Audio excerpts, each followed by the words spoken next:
আমাদের বক্তব্য স্পষ্ট, আমরা সুনামগঞ্জ থেকে ফেসিবাদ মুক্ত করতে চাই, সুনামগঞ্জ থেকে সন্ত্রাস মুক্ত করতে চাই, সুনামগঞ্জ থেকে চাঁদাবাদ মুক্ত করতে চাই।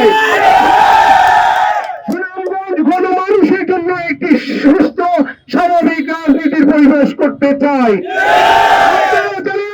আমার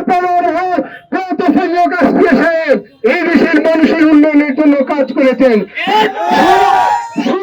থেকে শুরু করে শত শত রাস্তাঘাট করেছেন। আমি ফজলুল কাদের সাহেবের রক্ত উত্তরাধিকারী নয়, আমি ফজলুল কাদের আদর্শ উত্তরাধিকারী হিসেবে এই উন্নয়নের ধারাকে অব্যাহত রাখতে চাই।